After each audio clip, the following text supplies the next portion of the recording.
Irmãos, é o seguinte, olha, o Salmo 90, ele me impressiona muito. O título dele diz assim: a fraqueza do homem e a providência de Deus.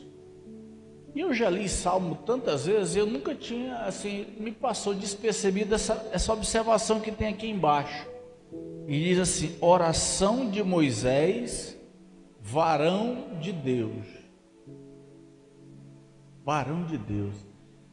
A gente tem a sensação de que todo o livro de Salmos são escritos por Davi. Não, na verdade a maior parte são, até os 72, se eu não me engano.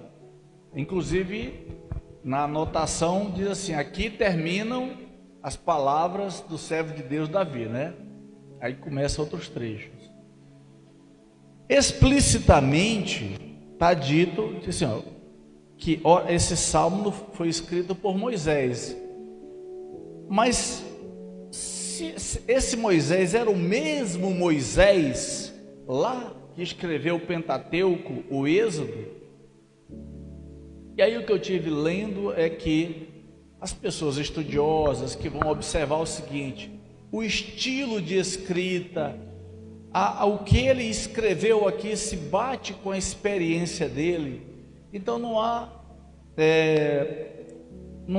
margem nem relevante, nem um pouquinho relevante, para dizer que esse salmo não seja de Moisés, né? E ele é tido como o salmo de Moisés. E aí quando eu venho para o Salmo 91, ele não diz de quem é,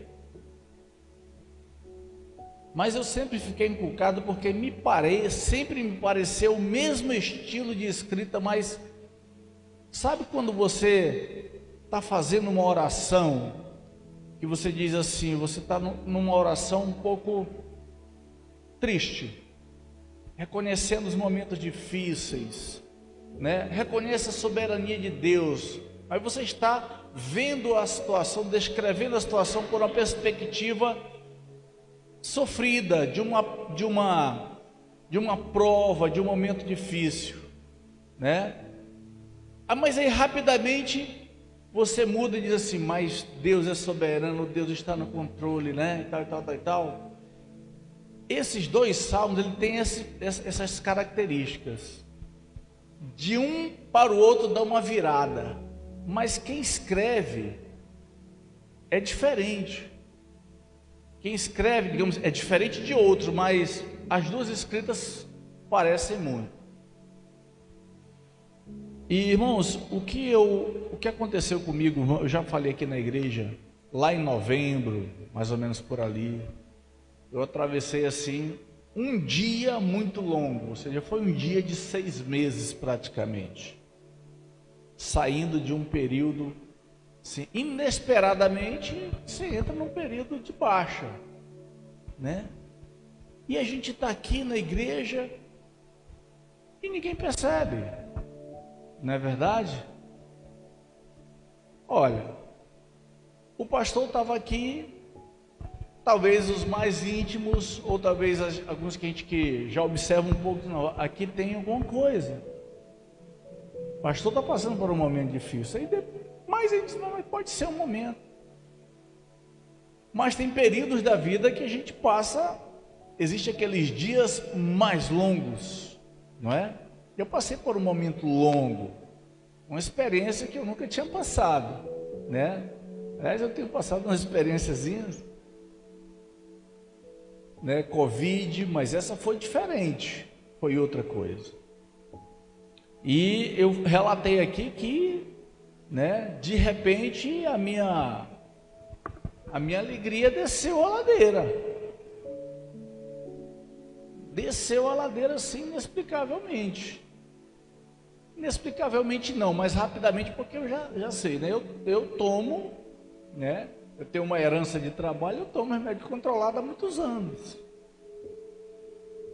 Aí, o que acontece? Eu vinha fazendo um desmame bem longo também, e concomitante a gente estava passando por uma adversidade, né? Teve um um contratempo lá e mexeu muito com as finanças da gente também,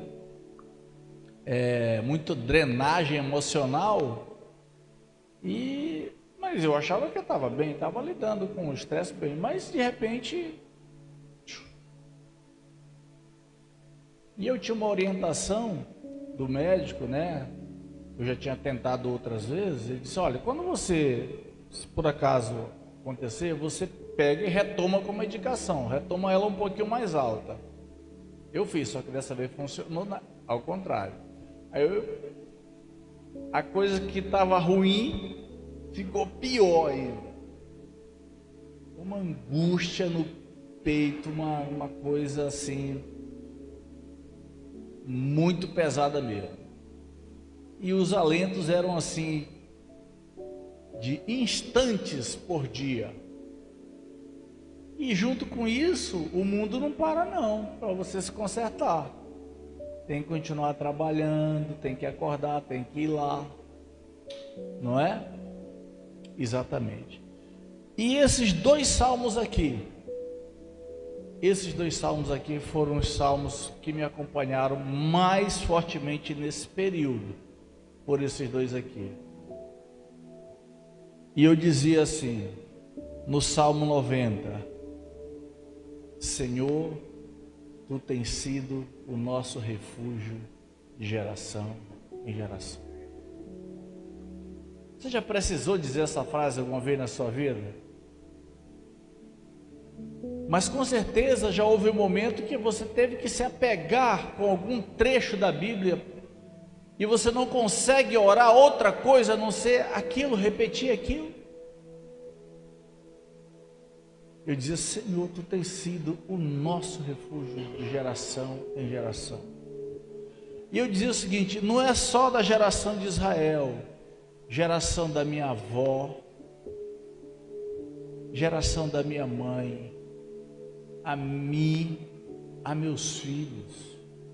Eu tenho essa experiência não só porque está escrito na Bíblia que Deus foi o refúgio de Israel. Eu posso dizer isso aqui porque eu tenho a minha própria experiência, que o Senhor tem sido o meu refúgio em todas essas gerações. Hoje eu já tenho um neto, gostaria de ter mais, né? Acredito que isso não vai acontecer, mais ainda, né? Recebe aí, né, meu irmão? Recebe aqui.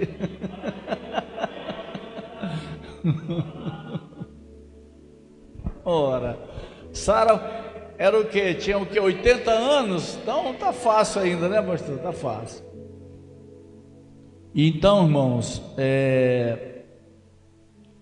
Deus falou muito comigo e me ajudou muito a reparar com essa simples frase. Como é que eu traduzo essa experiência em um versículo, numa reflexão para vocês? Eu confesso para vocês que não tem nada mais do que isso. É isso. E eu ficava meditando nesse salmo, e a gente vai ler ele aqui, vai ser uma coisa mais lida, né? E eu fiquei pensando o seguinte: por que Moisés resolveu escrever isso com esse lado, com esse prisma intrigante?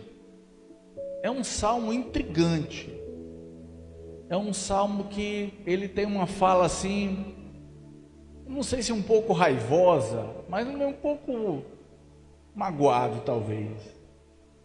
É um reconhecimento assim, meio tristônio. Tem esse lado. Você nunca leu um salmo assim que você percebe que o salmista às vezes está meio raivoso até, meio bronqueado? Tem raivoso. Ele disse: olha, eu tive a ponto de desistir. Não tem um lá que diz assim? Quando eu vi aqui, olha, eu sirvo ao Senhor, o ímpio faz isso, aquilo outro, tudo de forma lei, prospera, vive muitos anos de vida, não acontece nada, e disse: eu vou desistir. Eu vou entregar o cajado. Aí rapidamente ele, no versículo seguinte, muda, né? Mas e eu fiquei pensando, porque depois de toda a experiência de Moisés, ele resolveu escrever assim: Então, recapitulando, antes de a gente fazer a leitura desse salmo aqui, o objetivo hoje é a gente ler esse salmo. Eu não vou buscar aqui esmiuçar o salmo, mas a reflexão só é, por que ele? Eu não sei, assim, eu continuo buscando responder, estou desafiando você a fazer a mesma reflexão, para dar essa reflexão da vida de Moisés, trazer para você, que a aplicação da Bíblia é sempre assim, a gente lê, tem que procurar entender o contexto que aquilo foi escrito, foi aplicado, foi vivido, né? Você já prestou atenção que todo pregador, quando ele prega, ele fala uma coisa, mas tem um momento que ele diz assim, e nós, e você pode também, tá? Ele traz o resgate e a aplicação para cá, para o dia de agora. Aí eu pergunto, e aí? Você conhece alguém já idoso, ou tem alguém já idoso, já lá realmente já velhinho, já caminhando para o fim da vida, que ele compartilhou com você assim, o que foi a vida para ele até aqui, para essa pessoa? Qual o significado da vida até aquele momento? Qual é o significado para a vida, se você tivesse que responder esta pergunta agora? O que é o significado da vida para você, ou o que é o aprendizado até agora? O que é que você diz que é a vida? O que é que você diz que é Deus? Eu acho que Moisés estava num momento desse, sabe? Moisés, ele tinha sido criado num lar egípcio, no palácio. Alguns dizem assim, eu acho até que aumenta um pouco, porque eu não vejo essa possibilidade muito forte, de que ele rejeitou ocupar o trono. Eu acho que é muito distante isso. Ele rejeitou ser chamado de filho da filha de Faraó, isso é verdade, né?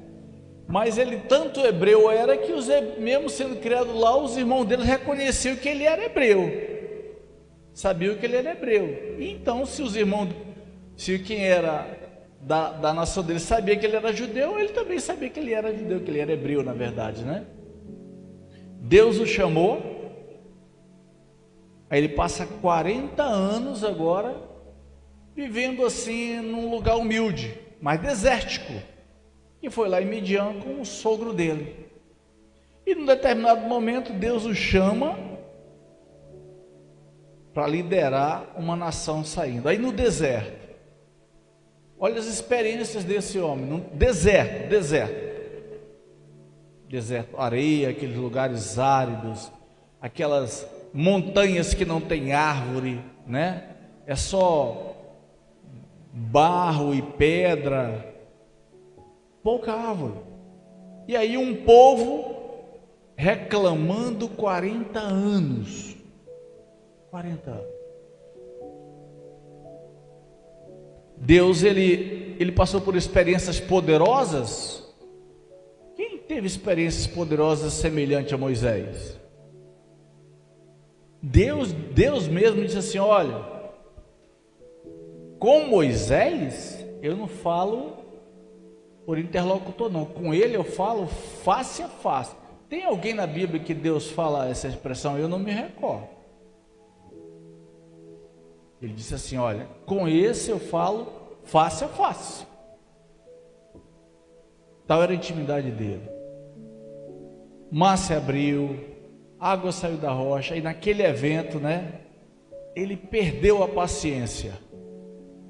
A pessoa, você passou 40 anos,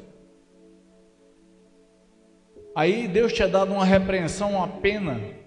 Por que eles passaram 40 anos? Porque teve um grupo lá que se rebelou, né? Porque não creu que iam entrar na terra prometida, e Deus deu um castigo. Tudo bem,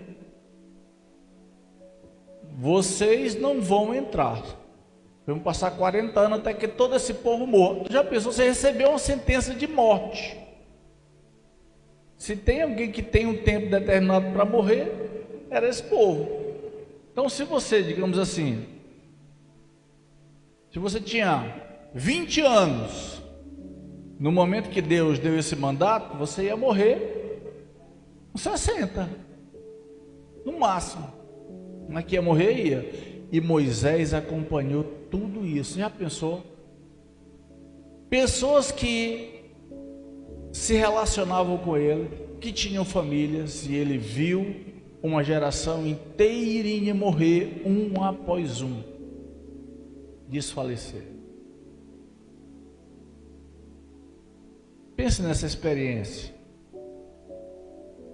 de você ter uma responsabilidade. É o seguinte: olha, o pastor diz assim: Xavier, esse povo da IEF não tem sido um rebanho bom, não. É o seguinte: depois que todos eles morrerem, eu vou te dar um novo rebanho. Uma coisa absurda aqui, né? A pessoa, a experiência do pastor: não, mas tu não vai largar, não, tu vai ficar aqui. Aí vai o Jonathan, depois vai o Jones, vai outro, até os pequenininhos aqui. Que coisa dura, não é? Passar por isso. E aí, por fim, numa situação lá, o povo aperreou ele e disse: olha, nos deram mais uma vez, né? A gente queria voltar para o Egito, porque lá que era bom, a gente tinha pepino, a gente pega umas peias, mas a gente tinha pepino. Aí Deus disse: fala para a rocha, né? Mas ele perdeu a cabeça. E ele pegou e bateu, né? Eu fico pensando assim, sabe, pastor? Me parece uma penalidade muito forte, né? Ele passou, digamos assim, Davi, ele deu um trato, mas aqui com Moisés ele não aliviou, não, né? Não aliviou. Tem as razões dele, né? Tem as razões dele. Mas, ao meu ver, assim, comparando com outro, eu acho que, como de nosso negócio, pegou pesado, né? E foi uma penalidade dura. E aí, eu penso assim, num determinado dia, ele sobe o monte. Seus cabelos já brancos, pele, né, machucada pelo sol. E ele começa a refletir sobre todos os momentos. Talvez ele tenha dito assim: como é que eu vou resumir isso tudo? Ele sabia quem ele era, da responsabilidade que ele tinha, a minha reflexão, foi um momento que ele talvez tenha pensado: o que é que eu vou deixar de resumo para frente? E ele resolveu escrever dessa forma, assim: olha, Senhor, tu tens sido o nosso refúgio de geração em geração. Antes que os montes nascessem, ou que tu formasse a terra e o mundo, sim, de eternidade a eternidade tu és Deus. Tu reduzes o homem ao pó e dizes: volvei ou retornai, filhos do homem. Outra tradução na minha diz: na verdade tu reduzes o homem à destruição. Eu digo: mas o que é isso? Compara com outras traduções. Olha, tu ordena que ele morra, que ele volta para a terra de novo. E diz: voltai, filho do homem. Aí ele utiliza aqui uma palavrinha, né, para ligar um outro pensamento que para mim é intrigante. Olha, ele diz assim: pois,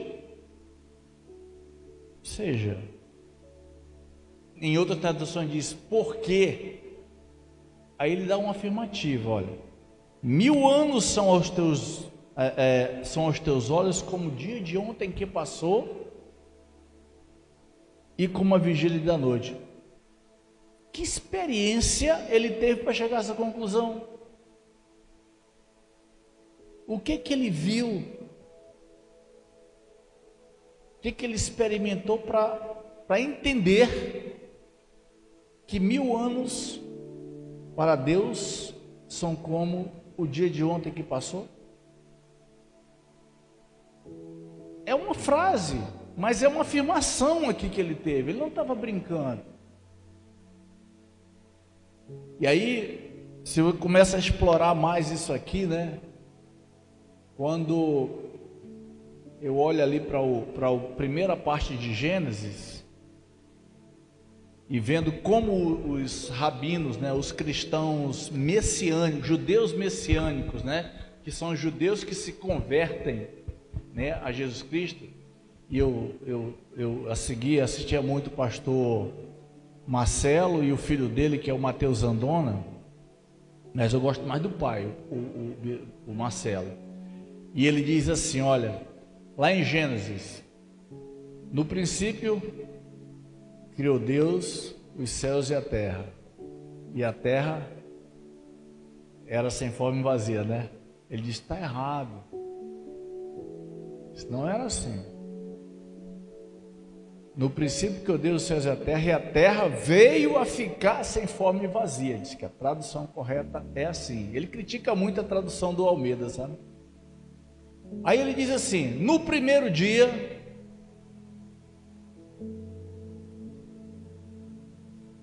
vamos pensar aqui.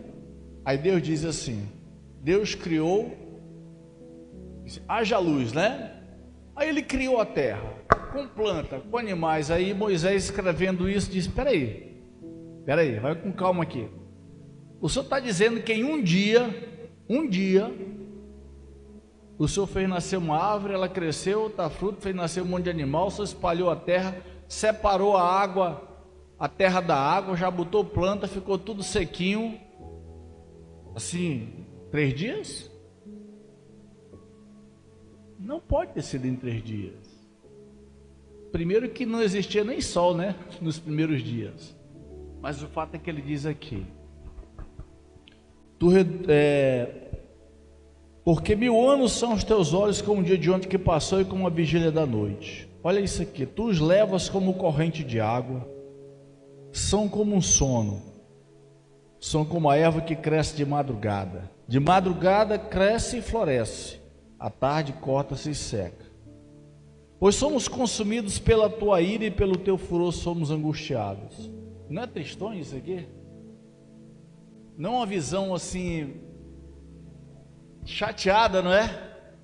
Senhor, é o seguinte, tu é poderoso, não tem jeito não, olha, mas é isso que o Senhor está fazendo com a gente, né? Parece, olha, ele tinha passado a vida toda no deserto, né? Ele viu todas aquelas coisas, disse, olha, Deus faz exatamente o que ele diz que vai fazer. Se ele diz que vai todo mundo perecer no deserto, ele diz que não tem jeito, ele arrasta como corrente de água e vai perecer mesmo. Pois somos consumidos pela tua ira e pelo teu furor somos angustiados. Rapaz, interpretar isso aqui, irmãos, né? Pois somos consumidos pela tua ira e pelo teu furor somos angustiados. Parece um Deus castigador, né? Mas aqui a gente não pode olhar as escrituras somente com esse contexto da visão de Moisés. Ele é um homem sábio, ele sabe que por trás disso aqui existem muitas outras coisas. Diante de ti puseste as nossas iniquidades, os nossos pecados ocultos à luz do teu rosto, pois todos os nossos dias vão passando na tua indignação, acabam-se os nossos dias, nossos anos como um conto ligeiro, ou como um pensamento, né? Você já parou para pensar?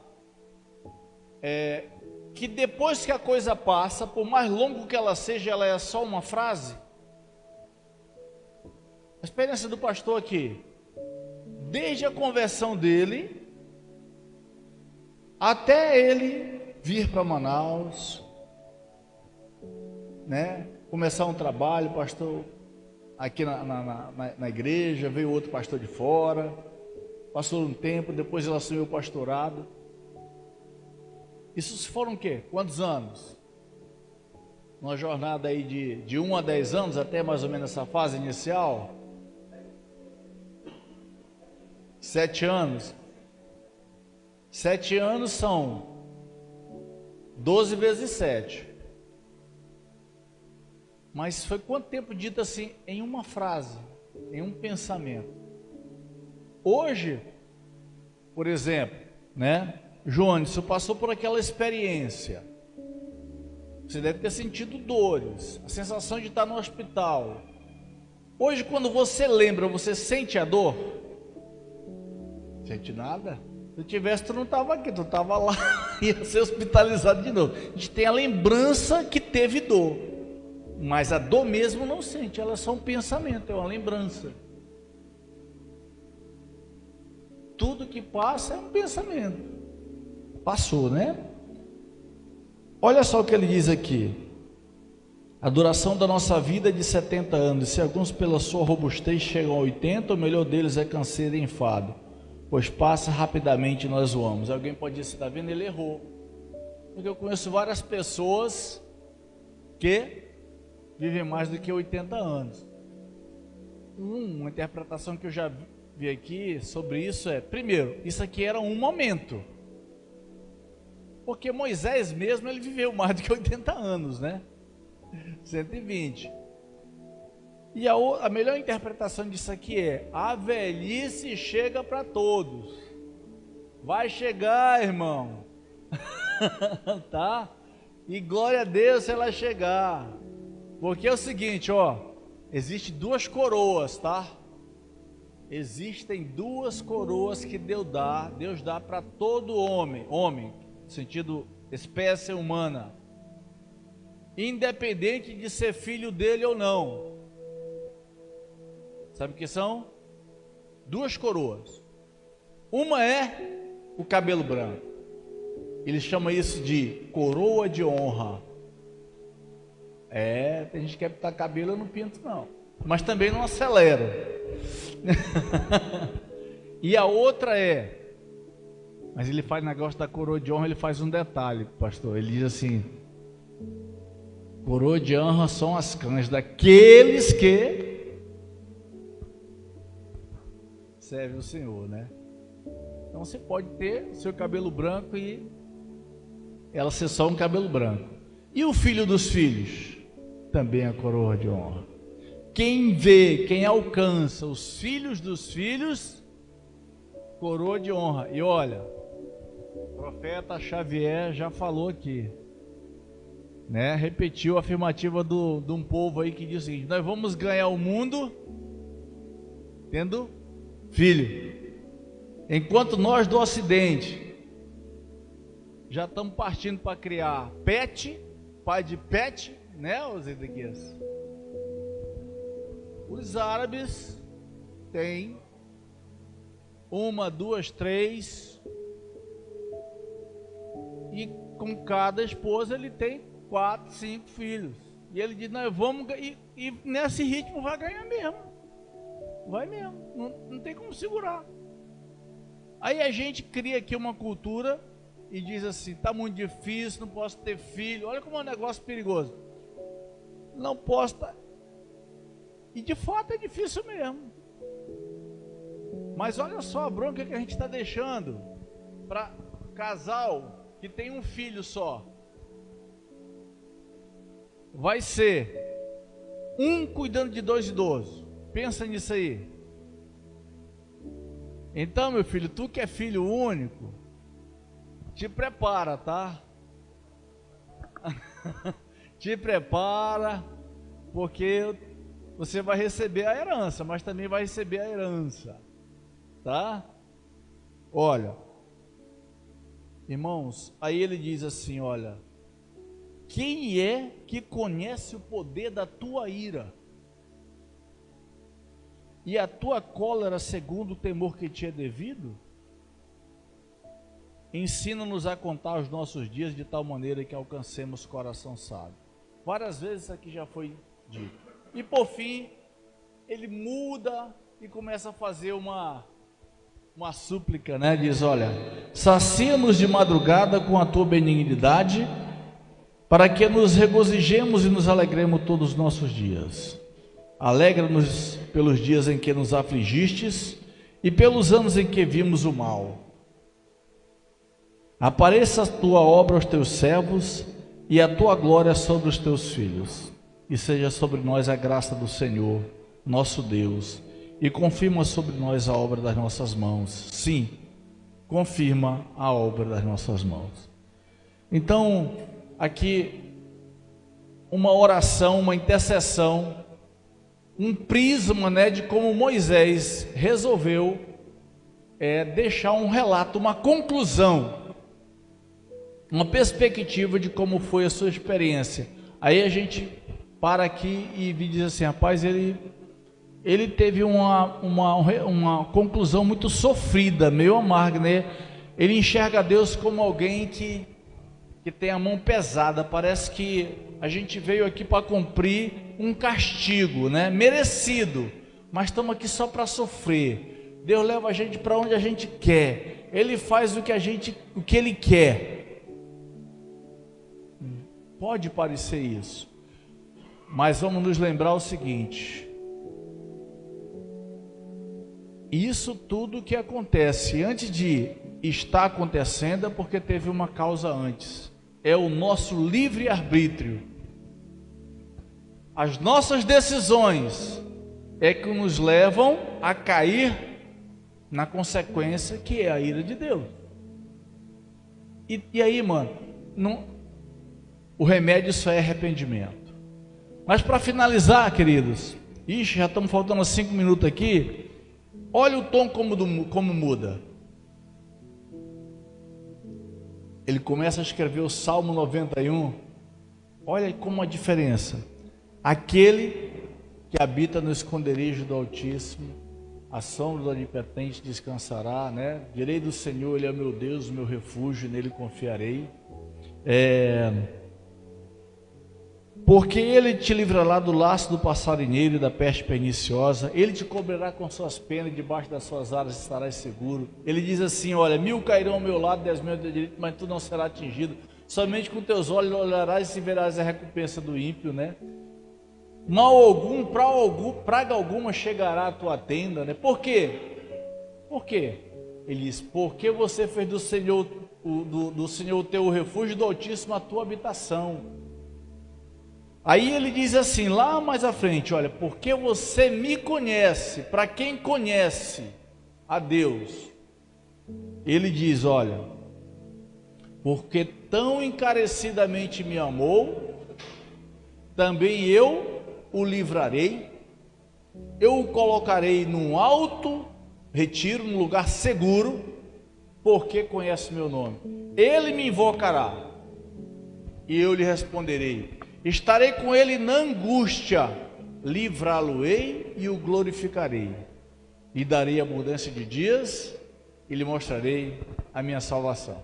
Então, ele disse, mas olha só a grandeza quando ele virou a página, né? E eu, irmãos, nesses tempos eu me apeguei. Cheguei lá na minha mãezinha está perdendo a vista, ela não consegue mais ler, pastor. Mas ela aprendeu a lidar com a Alexa. Aí ela põe a Alexa para ler. Aí ela enxerga assim, só um pouquinho de luz. Aí mandou meu irmão colar umas folhas de papel A4 assim bem grande, e ela risca assim, e escreveu Salmo 91. Aí 1, 2, 3, 4, 5, 6, 7 até 30. Disse, meu filho, todo dia, esse mês o propósito é de todo dia declamar o Salmo 91 de cabeça. Eu digo, rapaz, isso é muita vergonha para mim, ó. Aí eu já estou quase arranhando, eu resolvi sim, acho que ainda não dou para memorizar assim, tipo de bate-pronto como o pastor Xavier, mas é um salmo poderoso. Nesses tempos eu abri a minha Bíblia, Deus leu comigo, e a frase que eu dizia assim, Senhor, obrigado porque tu me vivificaste neste instante. Então, se você hoje quer dar sua gratidão ao Senhor, né, quer refletir sobre a sua vida, que você vai meditar sobre o que aconteceu até aqui, o que você está precisando, se está com medo, né, se tem medo em relação ao futuro, se tem algum peso, algum fardo, por conta de algo que aconteceu lá no passado, olha, não fique aprisionado, não fique aprisionado.